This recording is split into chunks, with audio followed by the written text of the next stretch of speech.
10th Sangguniang Panlalawigan in motion. 10th Sangguniang Panlalawigan in motion.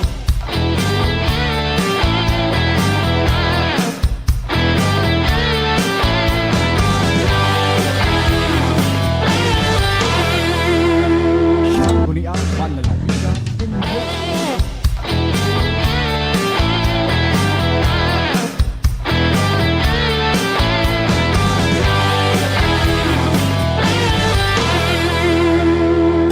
Sangguniang Panlalawigan in motion.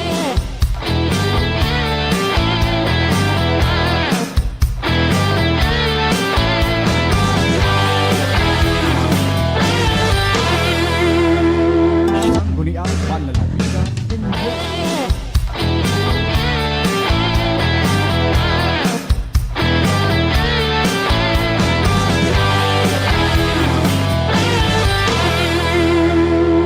Sangguniang Panlalawigan in motion.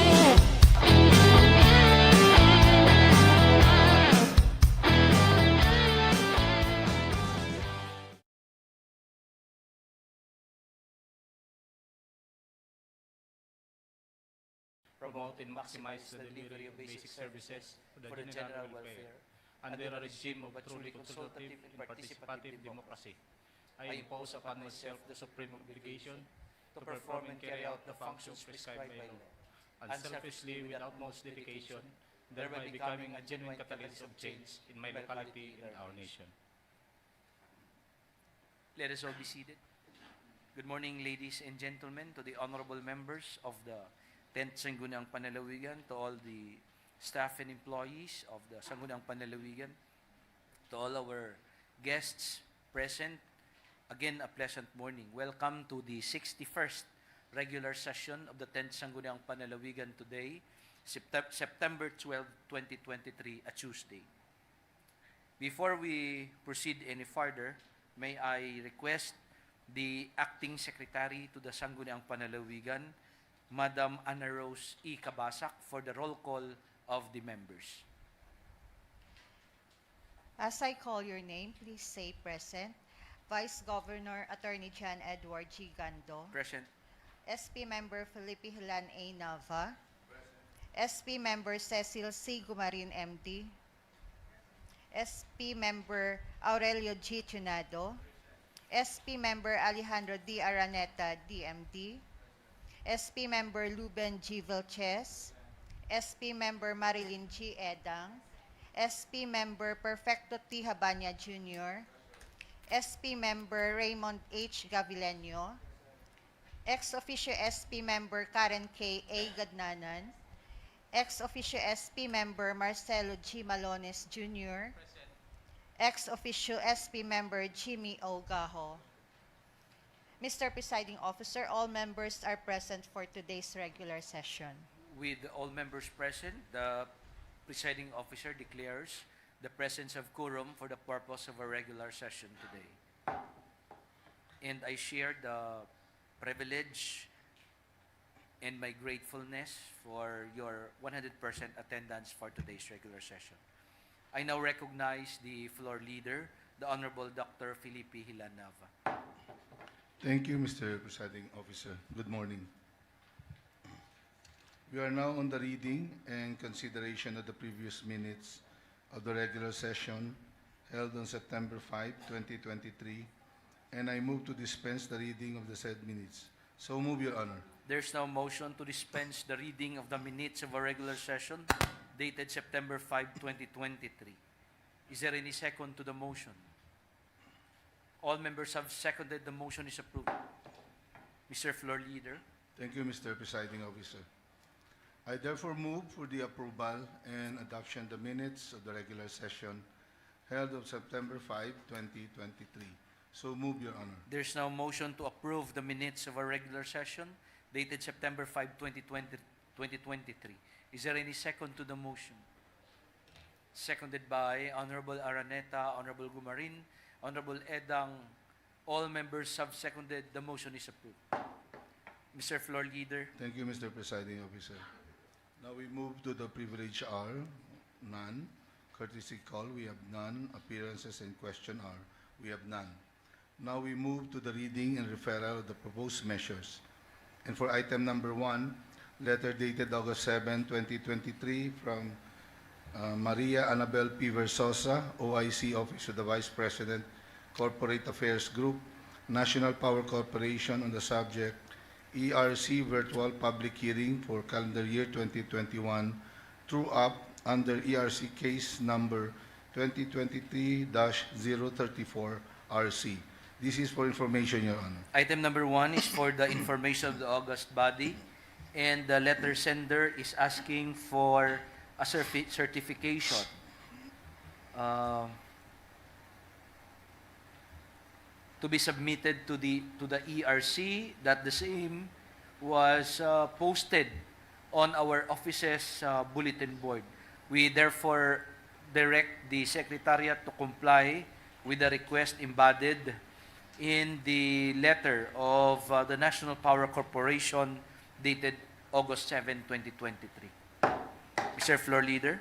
Thank you, Mr. Presiding Officer. Item number 2, letter dated September 5, 2023, from Emmanuel Sigalila, CE, Provincial Administrator, addressed to all department heads, new official email address of the Guimaras State University. This is for information, Your Honor. Item number 2 is for the information of the august body. Mr. Floor Leader. Thank you, Mr. Presiding Officer. Item number 3, letter dated September 5, from Governor J.C. Raman A. Nava, MD, withdrawing the request dated August 23, 2023, from an authority to sign for in behalf of the provincial government the training contract agreement with the following nurses assigned at the Dr. Catalino Gallego Nava Provincial Hospital for the in-service training and operating room of Western Visayas Medical Center, replacing it with a memorandum of undertaking instead. A. Ian H. Sermonia, nurse. B. Ryan C. D. Salada, nurse. C. April Joy A. Onglatco, nurse.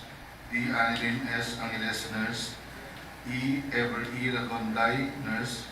F. Maria Concepcion N. Ong, nurse. Eliza Eve E. Castañeda, nurse. And H. Krista Jean P. Barrieta, nurse. This is for information. Item number 3 is for the information of the august body. Mr. Floor Leader. Thank you, Mr. Presiding Officer. Item number 4, dated letter from Ivona Brasdilova and Libor Brasdil, Helping Hands for Guimaras Foundation Incorporated, Philippines, received in the office of the Sangguniang Panlalawigan on September 5, 2023, asking for permission to place their check volunteering student of psychology at all accessible high schools and any other institutions and offices interested in free psychological seminars and sessions. This is referred to the Committee on Education. This is referred to the Committee on Education chaired by the Honorable Marilyn Edang.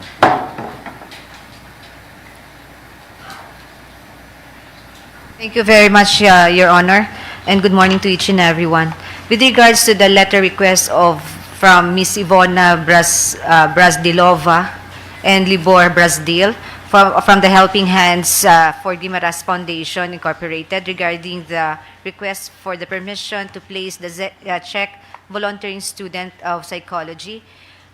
We have tried to reach their office for discussion, but to no avail, Mr. Chair, and they haven't returned our message. But I have information, Mr. Chair, that they went already to all municipalities and also appeared to the Sangguniang Bayan sessions asking for the permission to connect with the high schools in the municipalities to extend the work that they want to offer the municipalities. I have also personal knowledge, Madam Chair, and for the information of everyone, that a similar letter was addressed to the Honorable Governor as well as to the Department of Education for their appropriate action. Yes, Your Honor. And I think that would be all it is only for the information of this August body. We note the manifestation of the Honorable Chair of the Committee on Education. Mr. Floor Leader. Thank you, Mr. Presiding Officer. Item number 5, letter dated September 6, 2023, from Governor J.C. Raman A. Nava, MD, endorsing for an urgent legislative action the Provincial Gender Development Plan and Budget for calendar year 2024. This is for information, Your Honor. Item number 5 is for the information of the August body, but probably we wish to hear the comment of the Chair, Committee on Appropriations, the Honorable Araneta. When do you intend to act on this Provincial Gender and Development Plan and Budget for CY 2024, Mr. Chair? Thank you, Mr. Presiding Officer.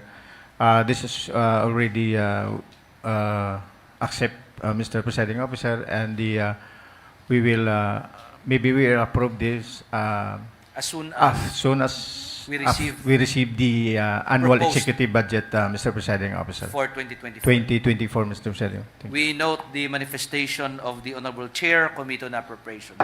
Mr. Floor Leader. Thank you, Mr. Presiding Officer.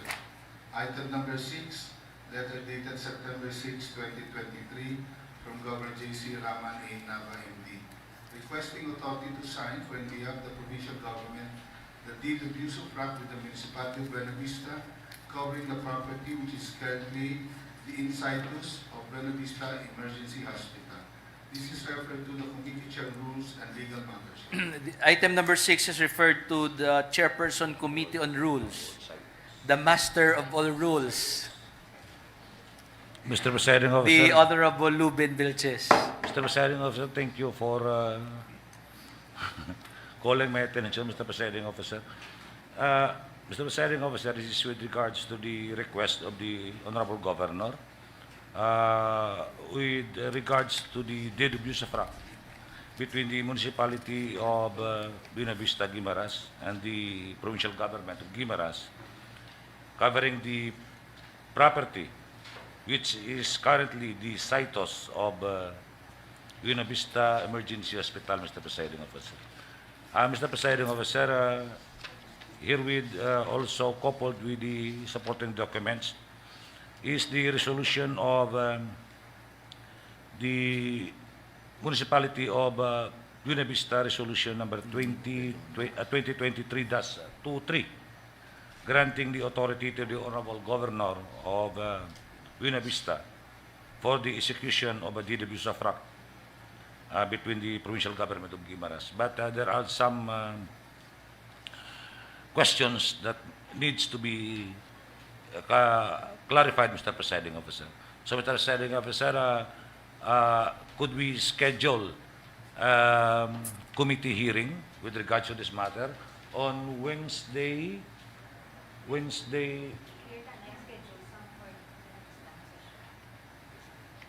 The earliest, Mr. Presiding Officer, we will be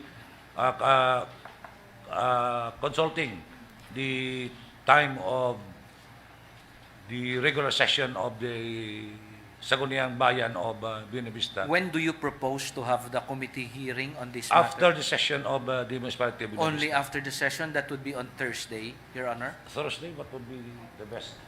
Or There is an, we have to treat this early, Mr. President. with urgency? Yes, with urgency.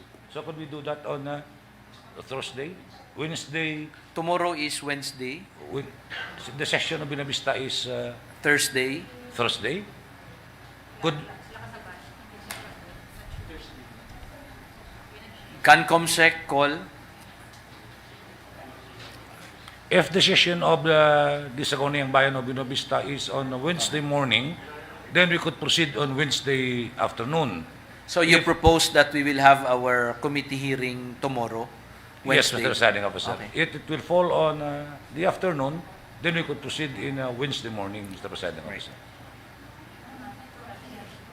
So we could, if it will fall on the afternoon, could we proceed the session But of the... I believe the session of Sangguniang Bayan of Buena Vista falls on Thursday, Your Honor. Thursday?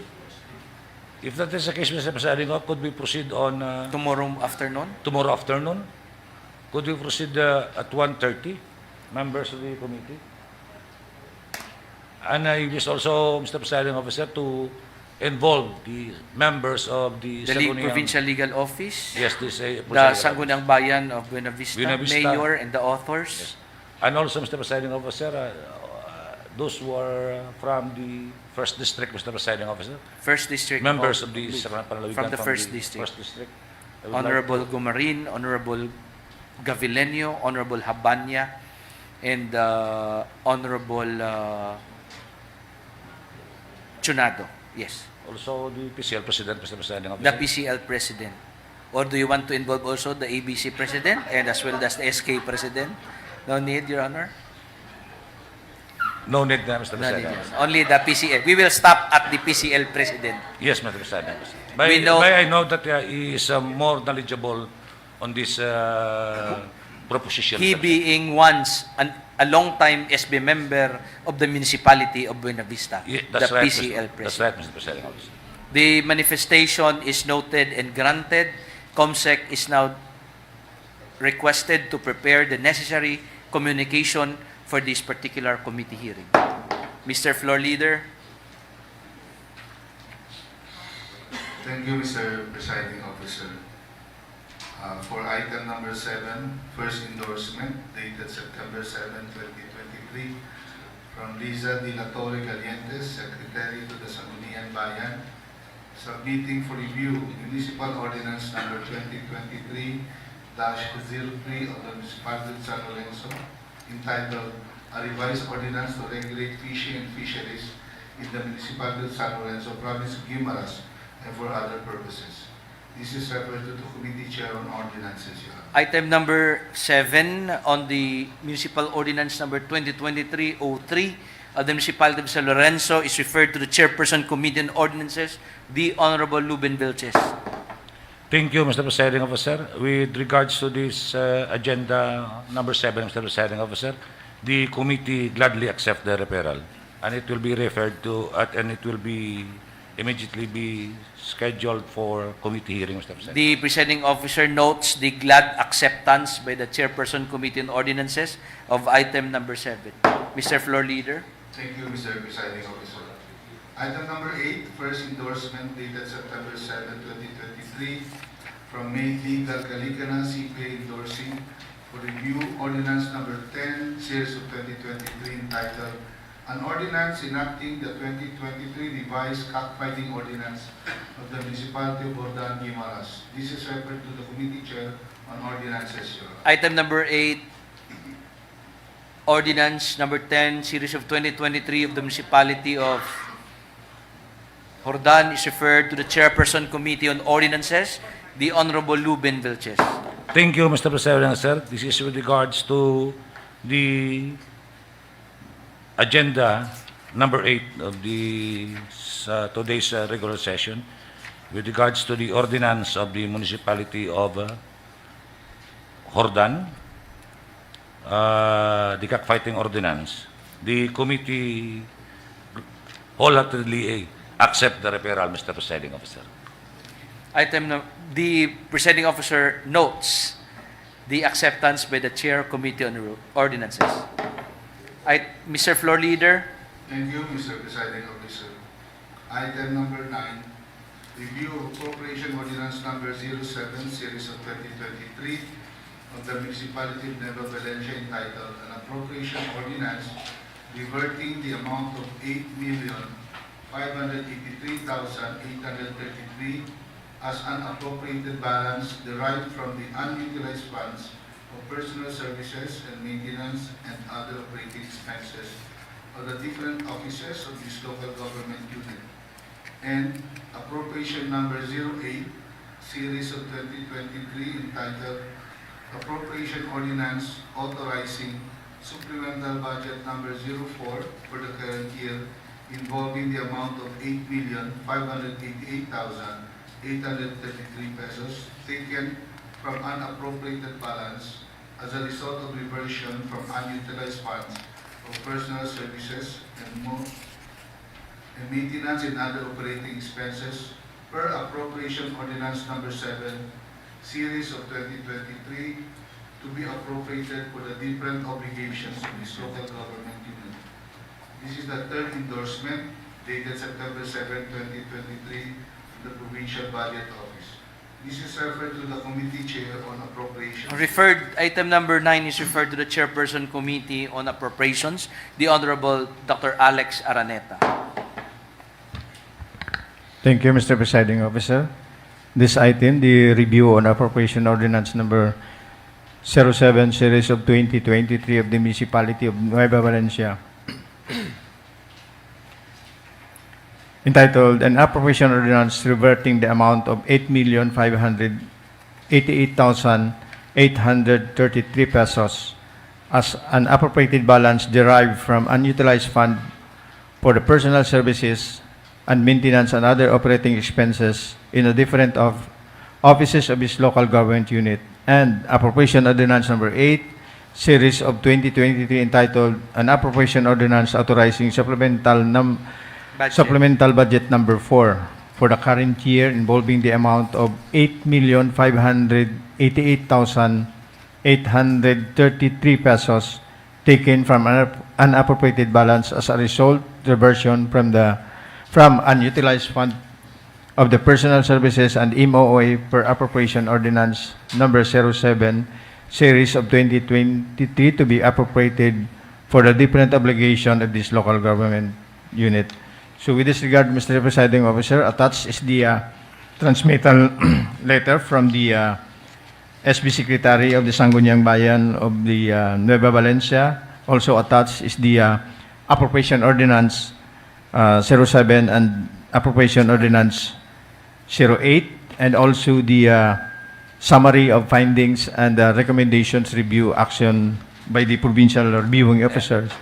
The findings, the appropriation... Mr. Chair, under the provisions of the Local Government Code, the Sangguniang Panlalawigan's review power is only confined to review over annual budget of the municipal governments as well as to supplemental budget. Yes, correct, Mr. Realignments and reversions are not covered by our review power over appropriation ordinances. I therefore ask the Chair Committee on Appropriations to confine himself on our review on Appropriation Ordinance Number 8 on the supplemental budget. Please proceed, Mr. Chair. Yes, thank you, Mr. Presiding Officer. The findings of the reviewing officer, the appropriation ordinance shows substantial compliance with the provision of the Local Government Code 1991. It's implementing laws, rules, and regulation and other relevant laws. Review action pursuant to the provision of the Local Government Code of 1991, Republic Act Number 7160. Our review of the fiscal year 2023 supplemental budget number 4 of the Municipality of Nueva Valencia, involving a total appropriation of 8,588,833 pesos under Appropriation Ordinance Number 8, Series of 2023, reveals substantial compliance with the same law and implementing rules and regulation. Accordingly, the said appropriation ordinance is recommended to be declared operative in its entirety, subject to the posting requirements under Section 58 of the Republic Act Number 7160.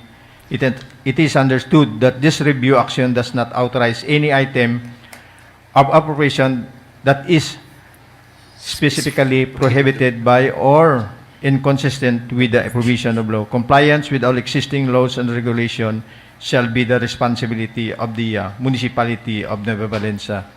What is the pleasure of the gentleman? So with this regard, Mr. Presiding Officer, I move to pass a resolution declaring the appropriation ordinance Number 08, Series of 23, entitled An Appropriation Ordinance Authorizing Supplemental Budget Number 4 of the current year, involving the amount of 8,588,833 pesos taken from appropriated balance as a result of reversion from unutilized funds for personal services and MOOA per Appropriation Ordinance Series number 2023, number 07, Series of 23, to be appropriated of different obligation of this local government unit is operative in its entirety. So move, Mr. Presiding There's now a Officer. motion to declare Appropriation Ordinance Number 8, Series of 2023, entitled An Appropriation Ordinance Authorizing Supplemental Budget Number 4 for the current year involving the amount of 8,888,833 pesos taken from the unappropriated balance as a result of reversion from unutilized funds of personal services and OOE per Appropriation Ordinance Number 7, Series of 2023, to be appropriated for the different obligation of this local government unit of Nueva Valencia, Guimaras.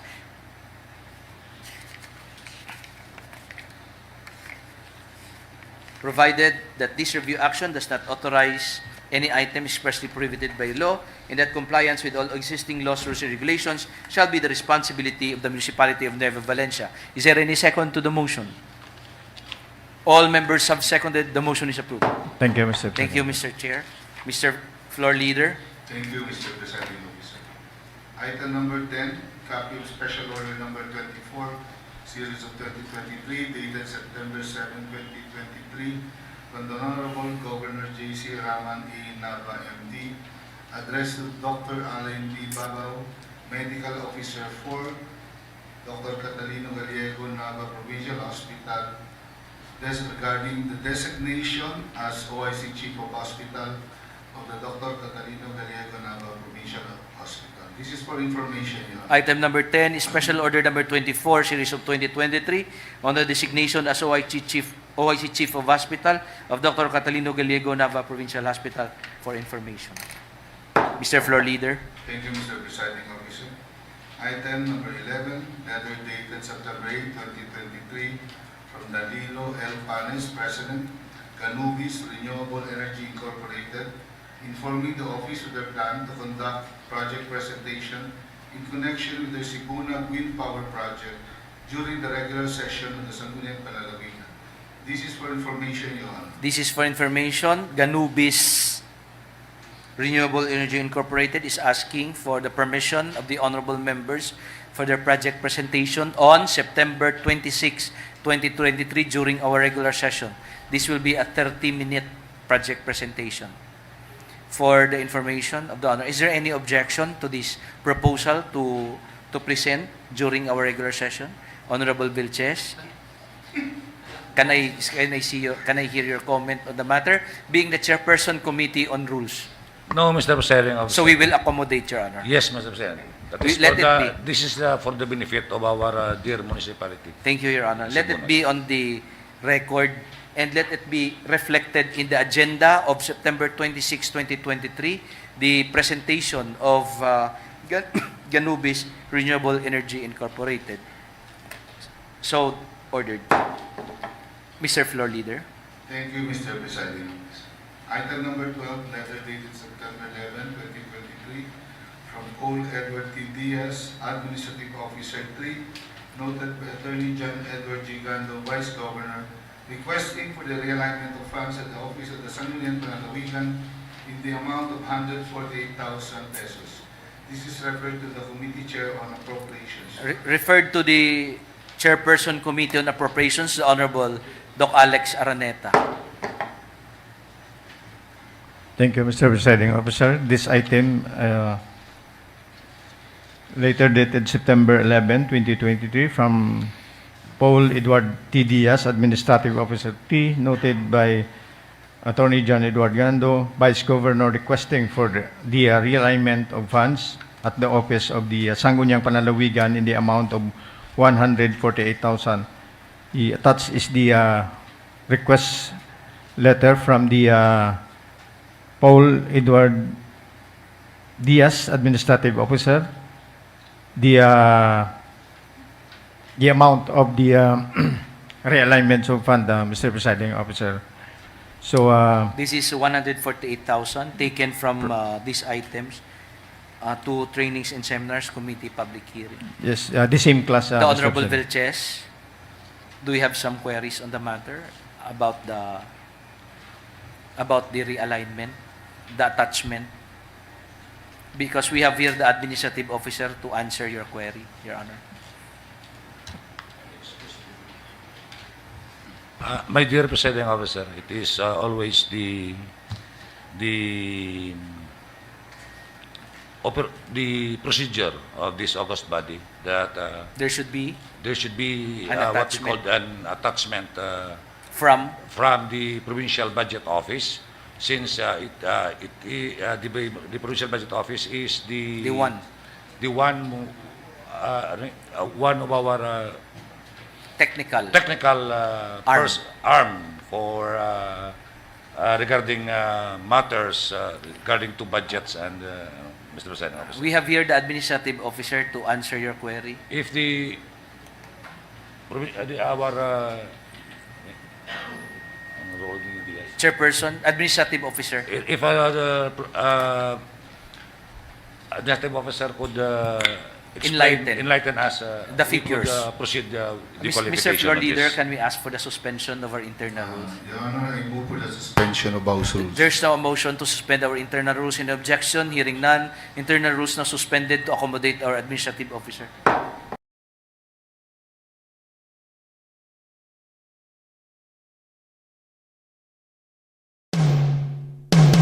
10th Sangguniang Panlalawigan in motion. 10th Sangguniang Panlalawigan in motion.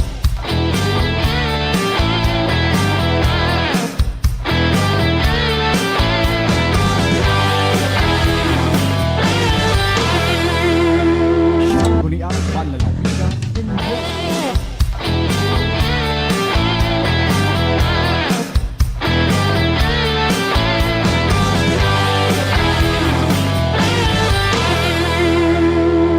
Sangguniang Panlalawigan in motion.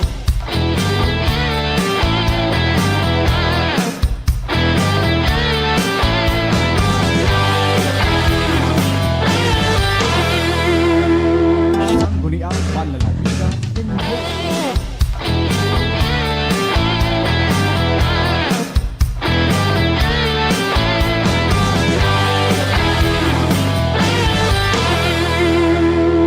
Sangguniang Panlalawigan in motion.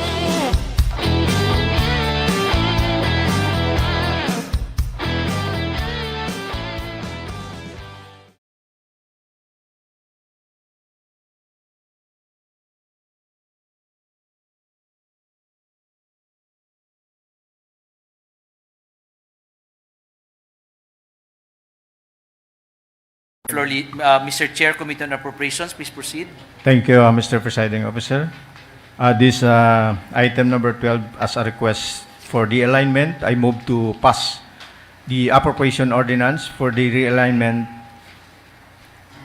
of funds at the Office of the Sangguniang Panlalawigan under the maintenance and other operating expenses from telephone expenses 50,000, repair and maintenance machinery and equipment 14,000, repair and maintenance building and other structure 5,000, subscription expenses 5,000, printing and publication expenses 20,000, other MOA 50,000, insurance and premium 4,000, the total of 148,000, to training and seminar 50,000, committee and public hearing 98,000, a total of 148,000. So move, Mr. Presiding Officer. There's now a motion for the passage of an appropriation ordinance realigning certain funds at the Office of the Sangguniang Panlalawigan under the MOOE listed as follows: telephone expenses, repair maintenance, facility equipment, repair maintenance, buildings and structures, subscription expenses, printing and publication expenses, other MOOE, insurance and premium 148,000, two trainings and seminars 50,000 pesos, committee public hearing 98,000 pesos, total of 148,000 pesos. Is there any second to the motion? All members have seconded the motion. Thank you, Mr. President. Mr. Chair, Mr. Floor Leader. Thank you, Mr. Presiding Officer. Item number 13, letter dated September 11, 2023, from Attorney Jose Rixan G. Tormon, Provincial Legal Officer, regarding comment recommendation on the water permit application filed by the National Grid Corporation of the Philippines. This is for information, Your Honor. Item 13 is for the information of August body. Mr. Floor Leader. Thank you, Mr. Presiding Officer. Item number 14, letter dated September 11, 2023, from Emmanuel C. Galila, CE, OIC Governor, manifesting to withdraw the contract of services with Integrated Cycling Federation of the Philippines, or known as the Phil Cycling, with the information that a memorandum of agreement shall be entered into by the ICFP. This is referred to the Committee Chair on Rules, Your Honor. Item number 14 is referred to the Chairperson of the Committee on Rules, the Honorable Lubin Velches. Mr. Presiding Officer, I would like to be clarified before I proceed with the presentation and qualification of this agenda number 14. Let me bring the attention of this august body, Mr. Presiding Officer, to the one who requested this proposal, Mr. Presiding Officer. It is in the person of the OIC Governor, in the person of Emmanuel C. Galila, CE, and our concurrent provincial administrator. Mr. Presiding Officer, let me bring the attention of this august body that on my own understanding, Mr. Presiding Officer, it is only the governor who could communicate to this august body, Mr. Presiding Officer. But with the permission for the urgency of this measure, I would like also to request this august body to undergo the process of qualification of this proposition, since there is an urgency on this matter, and this involves also, Mr. Presiding Officer, the integrity of the province of Guimaras, since participants of this event comes from the different countries. This is an international event that will be held in our province, especially my municipality, the municipality of We have Siguna. resource persons present. Mr. Presiding Officer, before I proceed to our early in the morning, I passed by the office of the Provincial Economic Development Office, being the lead agency of the Provincial Tourism Office, and consulted to their office with regards to this request. Because I just received this request, Or Your Honor, we have still one item left, which is the realignment. Two items. Can we request defer action on the matter, proceed to items that are a bit easier, and then we will go back to that item. it's okay for me, Mr. Presiding Officer. But I have some... Yes. And I would like to, I am interested in listening to your preparation and your sentiments. Unfortunately, I have to relinquish the positions of being the presiding officer for legislature. Yes, Mr. President. I now relinquish the duties in favor of the Honorable Governor. Let's proceed first to less complicated items, and then we will give much attention to item 14 when I come back. Thank you, Mr. Presiding Officer. Thank you. With the permission of the Honorable Members.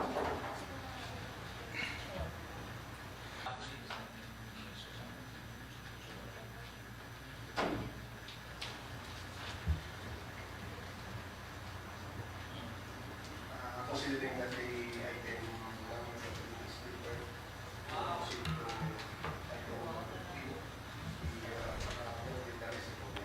Thank you, Mr. Presiding Officer. Item number 15, letter dated September 8, 2023, from Honorable Jimmy O. Gao, President, Philippine Councilors League, Guimaras Chapter, inviting the honorable members for a mangrove planting activity on September 22, 2023, 8 a.m. at the Municipality of San Lorenzo in celebration of the Philippine Councilors Week. This is for information, Your Honor. item number 15 is for information. Yes, Honorable Process. Nice. Since this is the concern of the Provincial Councilors Leagues, are the members of this august body, Mr. Presiding Officer, invited to attend? Do we hear from the Honorable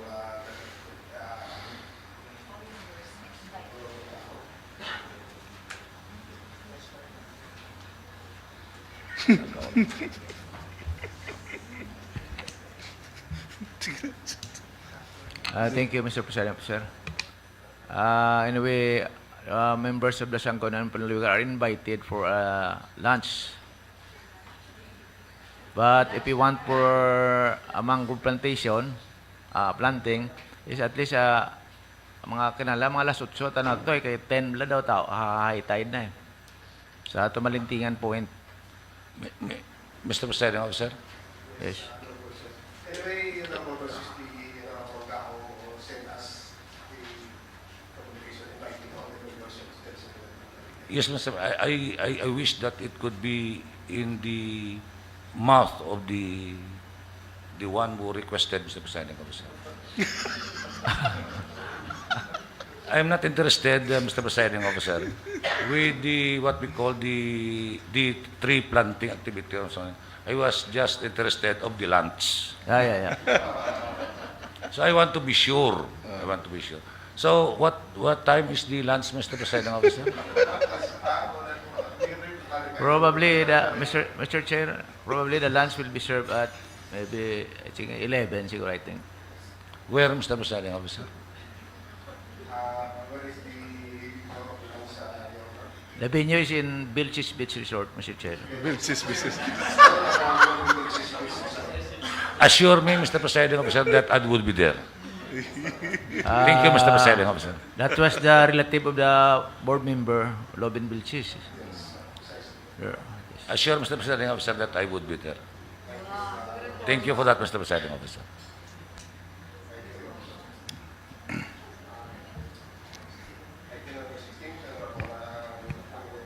Thank you, Mr. Presiding Officer. Item number 16, letter dated September 11, 2023, from Emmanuel C. Galila, CE, OIC Governor, requesting for the alignment of funds of the Office of the Governor in the amount of 201,384 pesos. This is referred to the Committee Chair on Appropriations, Your Honor.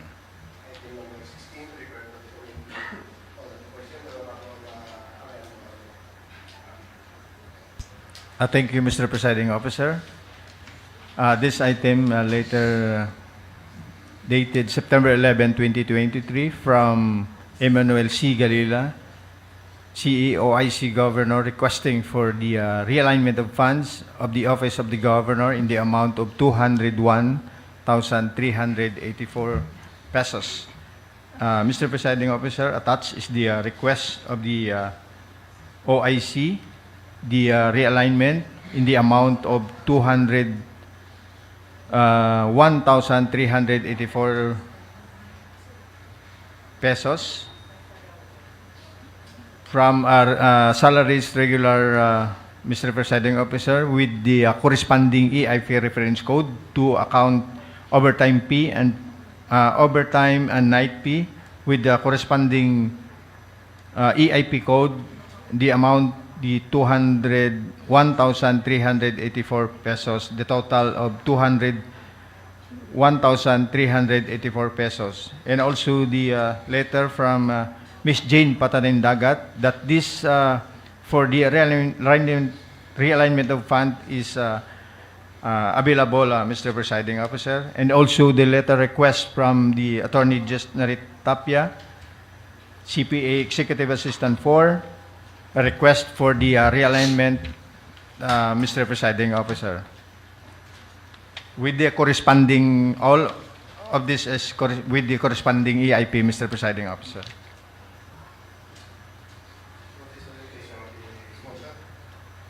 So with this regard, Mr. Presiding Officer, I move to pass the appropriation ordinance for the realignment of funds of the Office of the Governor from account title salaries regular EIP reference code, a amount of 201,384 pesos, total of 201,384 pesos to account title overtime and night pay with the corresponding reference code, the amount of 201,384 pesos, the total of 201,384 pesos. So move, Mr. Presiding Officer.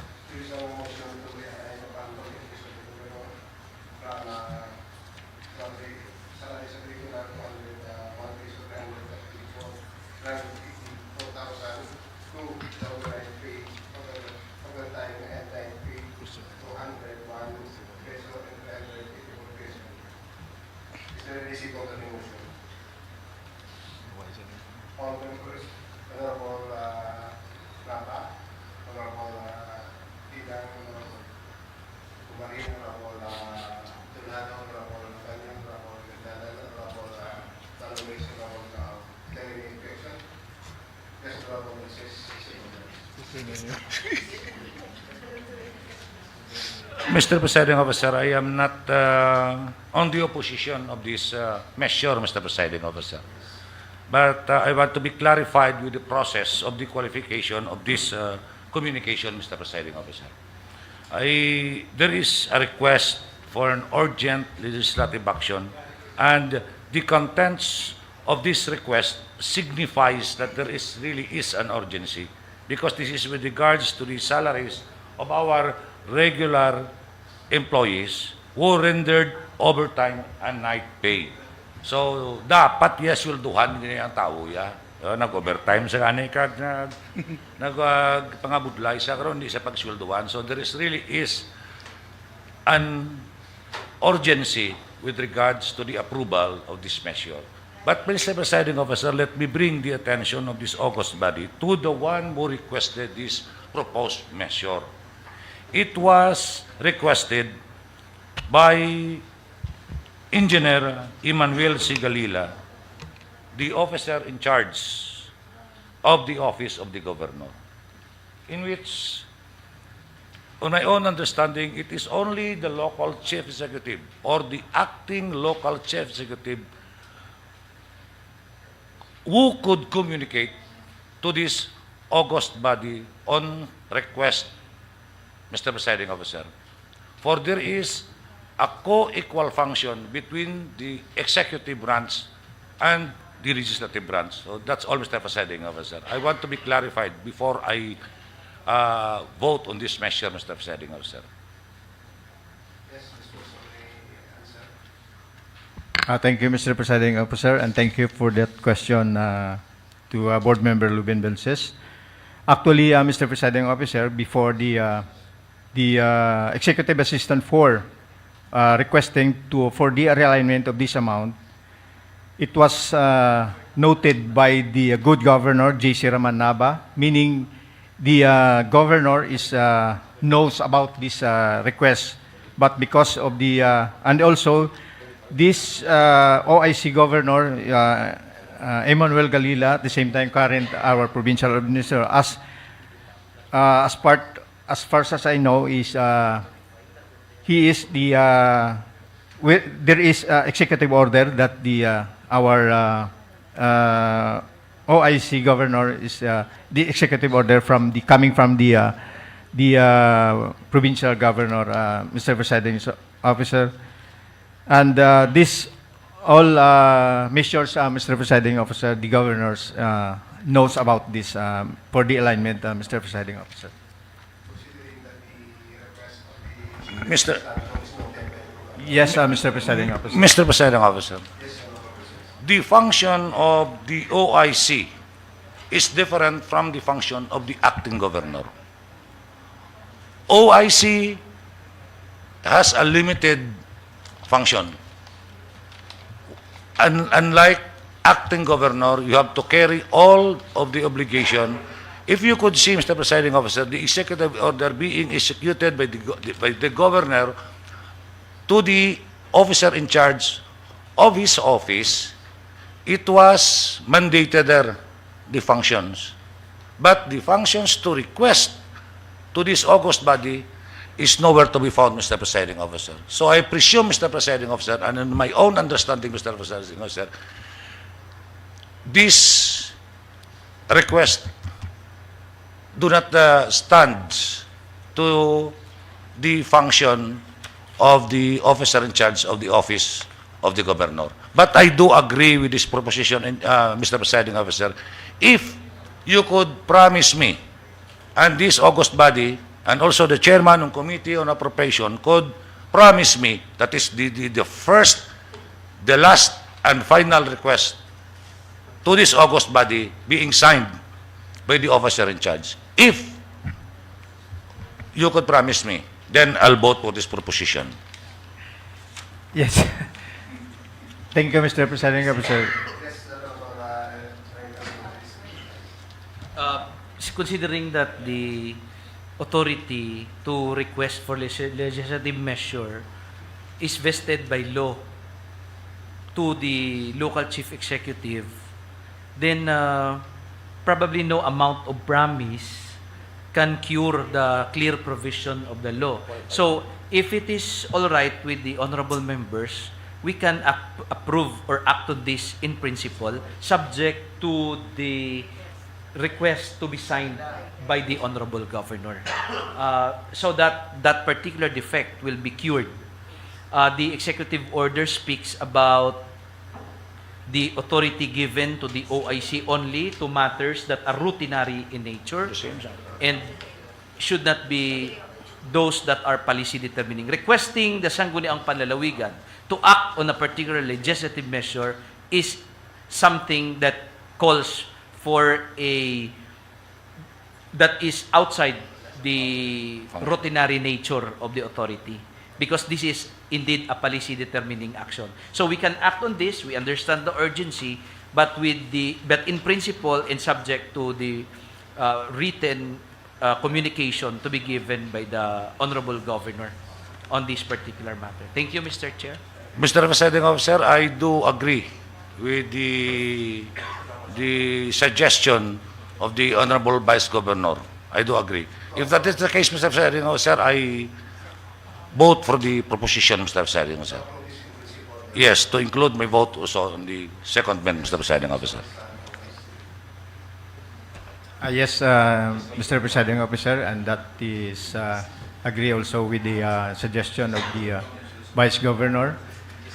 Anyway, Mr. Presiding Officer, it was already moved, but the Committee on Appropriation manifest for the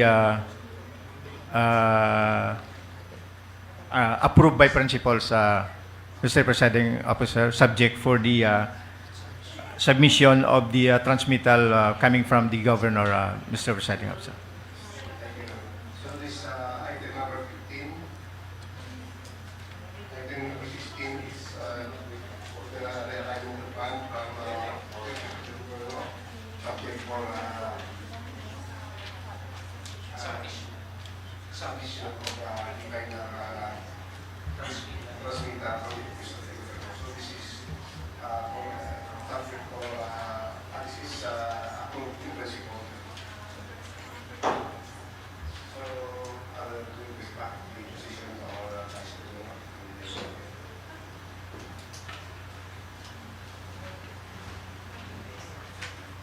Thank you very much to the honorable Mr. Floor Leader. Thank you, Mr. Presiding Officer. Now we move back to item number 15, Your Honor. Number 14, Your Honor. The one we deferred regarding the cycling, the Philippine Cycling Federation, Your Honor. To the Chair Committee on Rules, Honorable Ruben. Thank you, Mr. Presiding Officer. As what I stated earlier, Mr. Presiding Officer, this is there is really is an urgency for the treatment of this request, Mr. Presiding Officer. This involves also the integrity of the province of Guimaras, and the same also. Mr. Presiding Officer, what happened to this request, Mr. Presiding Officer? It was signed also with the OIC Governor in the person of Engineer Manuel Galila. So we could proceed after that, Mr. Presiding Officer, with your permission, we could proceed this request, Mr. Presiding Officer, that was signed by the OIC Governor on the later part of my proposition, Mr. Presiding Officer. Mr. Presiding Officer, we have approved ordinance resolution number 319 of this August body. The resolution authorizing Honorable Governor J.C. Raman A. Nava, MD, to sign for and in behalf of the provincial government the contract of services of Mr. Carlos G. Cordoba III of Integrated Cycling Federation of the Philippines, or commonly known as Phil Cycling, Mr. Presiding Officer. We have now the resolution. So the governor may proceed with the signing of the contract of services. But on August 29,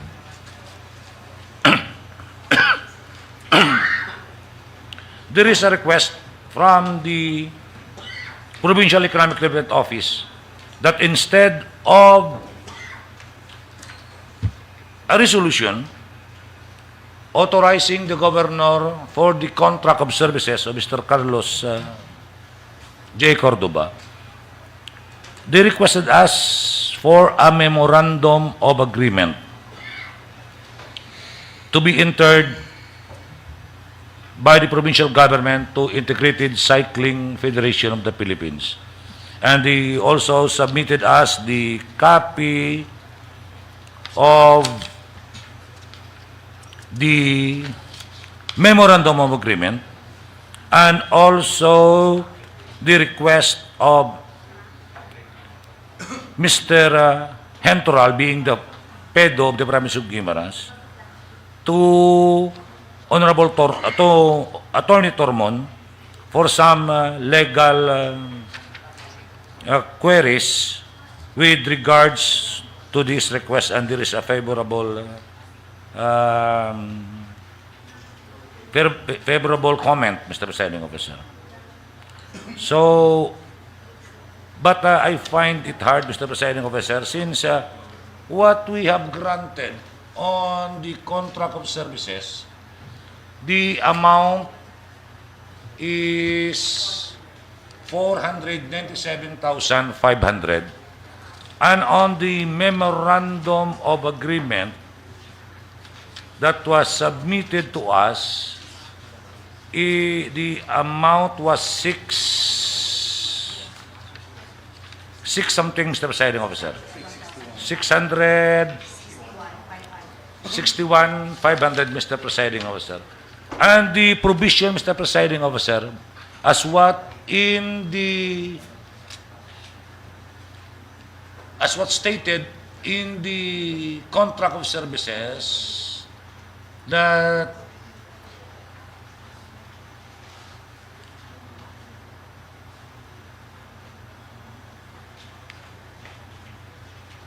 the amount also of 7% of the contract price as taxes, no, to be taken from the 2023 GF Special Purpose Project for Sports and Tourism, Mr. Presiding Officer.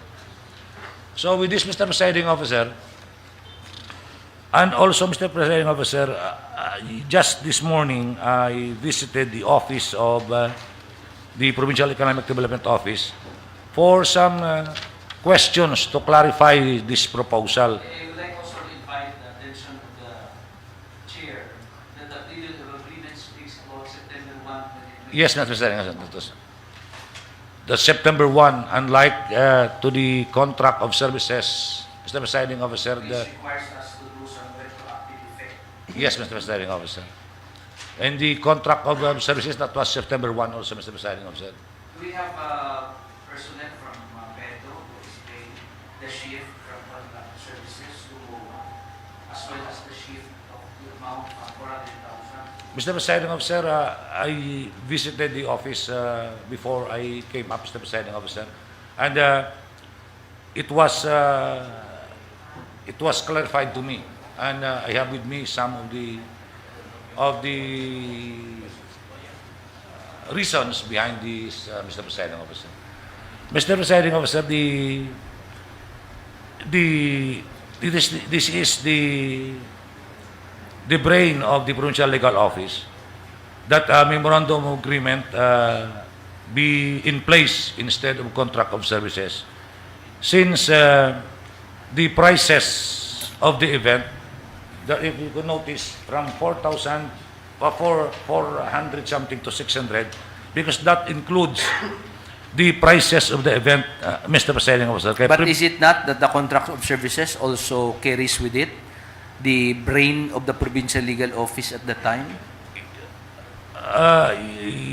Yes, Mr. Was it not endorsed by the provincial legal It was office? endorsed, Mr. Presiding Officer, So- but we found out later on that there is some prohibition from the Sangguniang Kabataan and the barangay elections. So they could not proceed with the prices, Mr. Presiding Officer, since it's violate the The expenditures. prices what? In the contract of services, there are no prices. No, Mr. Presiding Officer. They did not include the prices, Mr. Presiding Officer. Only the contract of services, Mr. Presiding Officer. So in the memorandum of agreement, they include the prices, Mr. Presiding Officer. To be shouldered by the other party. They just, in other words, they just added the supposed prices. In the contract of services, 400 the contract of services, the 400,000 plus, it did not include the amount for the prices. Yes, Mr. President. That's true, Mr. President. That's right, Mr. President. But for the memorandum of agreement, they now included the prices to go away with the prohibition on the giving of prices. Yes, Mr. President. So it's now the duty of the second party to give the prices instead. How much is the price? The remaining, the 600 plus minus the 497,500, Mr. Presiding Officer. What's the price, Your Honor? The The price. How much is allocated for the price? two, more or less, mga 200 plus, Mr. Presiding Officer. Let me... Mga 100... 118,000, Mr. Presiding Officer. As per computation by the Chair of Committee on Tourism, Mr. Presiding Officer.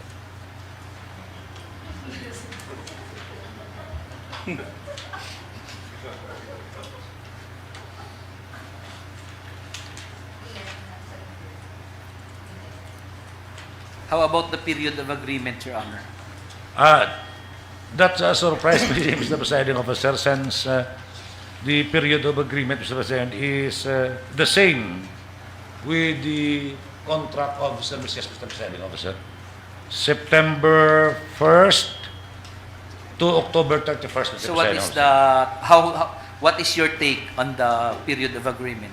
Could we, the period of agreement, Mr. President, could we start upon the approval of this August body, Mr. President? Or can we have it by September 15? We could, Mr. Presiding Officer, since the affair is on October 20, 21, 22, and 24, Mr. Presiding Officer. Is Mr. Carlos Cordova in any way authorized by the Integrated Cycling Federation of the Philippines? Yes, Mr. President, I reported it in the agenda and other matters last regular session, Mr. Presiding Officer. I have the documents, Mr. President. I submitted it to the Secretary, Mr. Presiding Officer. What is that? By way of certification? Yes, Mr. Presiding Officer. What's the That wa- pleasure of the... Any questions? The Honorable Edang is recognized. Thank you very much, Your Honor. Just a clarification, because unlike the other one that we're doing into the memorandum of agreement, upon execution or signing of the agreement, to pay the whole amount of 661,500, less the 7% of contract taxes. This is just the first time I think that we don't spell out like how many percent should be given upon signing and the rest will be given after the event. For this event, Mr. Chair, it's the whole amount will already be released upon signing of the contract. The Chair may reply. Mr. Presiding Officer, that is the same. The contents of the memorandum of agreement, Mr. Presiding Officer, is the same also with what we have approved on resolution number 319, Mr. Presiding Officer. That question, Mr. President, that question, Mr. President, was answered previously by, I think, Mr. Cordova, Mr. President. And what was the answer of Mr. Cordova? Can you recall?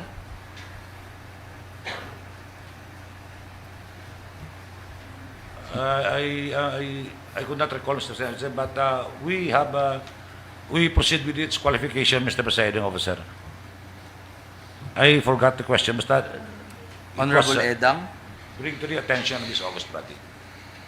Mr. Chair, maybe we can confirm this with our accounting Correct. office as far if it is valid for us or binding for us to be in this kind of agreement that we have to release the whole amount or allowed by our accounting office. Can we invite our Mr. accountant, Presiding provincial Officer, there is no accountant? law that says that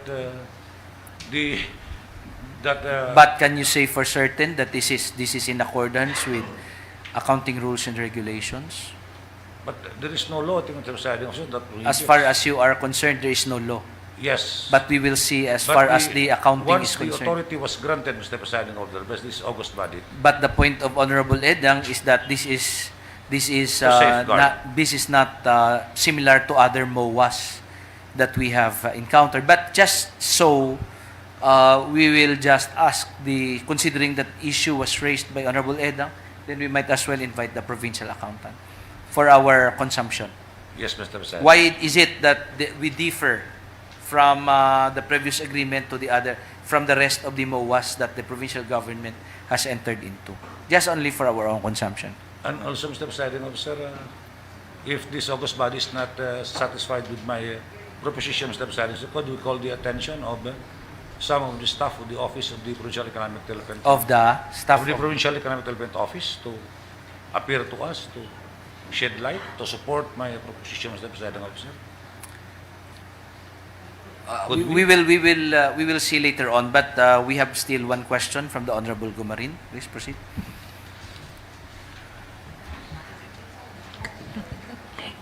Thank you, Honorable Presiding Officer. Can I suggest that for the expenses of this activity, can it be relayed to us in document? Kung ano man bala ang Breakdown. the breakdown of the proposed expenditures para makita ta nga daan. Can we invite somebody from Kay- PEDO? We are just given the amount, but we don't have any idea on what are the expenses. Can we ask somebody from PEDO to join us? If you permit, Mr. Presiding Officer. Ay. It's now 11:25, and I think we have a banquet there courtesy of the Honorable Perfecto T. Habanya Jr. Is it your birthday, Your Honor? When is your birthday? September 4. So you have 2 birthdays in a year? What is the other one? But the other one is September 13 and November 13. November 13. September 4 and November 13? Ah. September 4 birthday mo, kag September 13. So what is your September 13, ganyan, no? I celebrate my birthday on 13, even Tomorrow. but before I was registered by my parents on November November 13. 13. November 13. So, But your true birthday, September 13. September 10. Whenever you mag-release nyo, it's asking me again to prepare the answers. But I suggest, Honorable Habanya, just to avoid conflict with your parents, may they rest in peace. You celebrate 2, September 13 and November 13. You agree, Honorable Gabriel? As condemned by Honorable Nava. So, you have to respect also the registration. So, it's really advisable to have it one on September 13, the celebration, and the other one is November 13. What do you say, Honorable Belches, to the proposal? Do you agree? I agree, Mr. Presiding Officer. But I have heard the 31st birthday, September 13 is the first birthday. 31st. 13, tomorrow. I think That's why we have a banquet. I heard that it is 31st birthday. 30.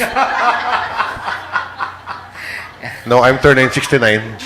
Turning? 69. Are you sure? Yeah, You don't look your age. 69 years old, yeah. 69? Yeah. The best number, Mr. Presiding That Officer. old man? Are you serious?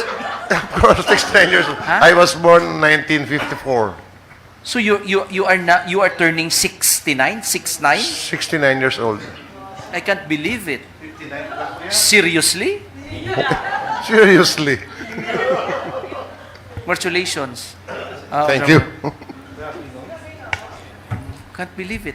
Grabe 69 O gani. Oh. Tuod no, grabe no. You want to have a break? You want to have lunch first? Or what? Mr. Chair, Committee on Rules, do you want to have a break? Lunch first, then let's proceed while we are having our lunch? No, I don't agree, Mr. Presiding Officer, since there is an urgency on this matter, Mr. Presiding Officer. Off record, hindi na siya manyaga, mapuli, di saya mo. There is an urgency, Mr. So, Presiding Officer. kung gusto niya manyaga ta, sige, diskusyon ta. Kay wala pa sila, ay paton niya mga At resource if persons. the body do agree, Mr. President, I do agree. Who am I to disagree, Mr. Presiding Officer? What's the pleasure of the of the members? Do you want to have lunch and then working lunch? Mr. Floor Leader, what do you suggest? What's the pleasure of the floor leader? I think majority wants to Have a lunch? Oh, sige. because Lunch. we are Working. Oo.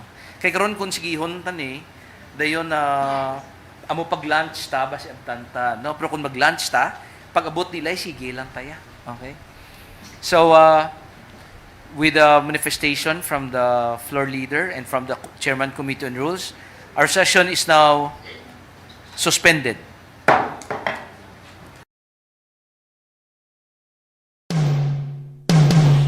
Sangguniang Panlalawigan in motion.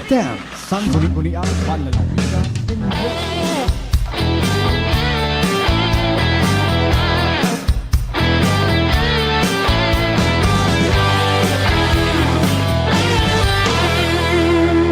Sangguniang Panlalawigan in motion.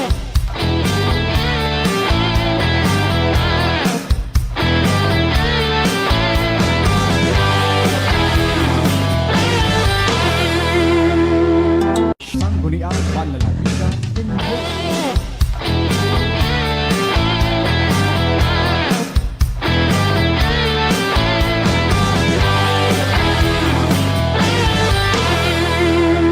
Sangguniang Panlalawigan in motion.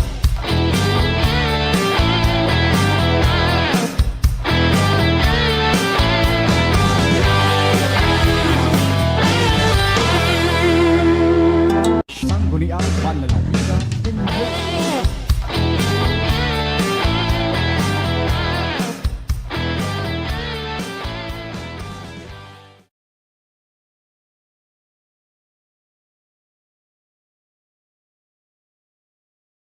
This is a block time program. The views and opinion of the speakers do not reflect the position of the station.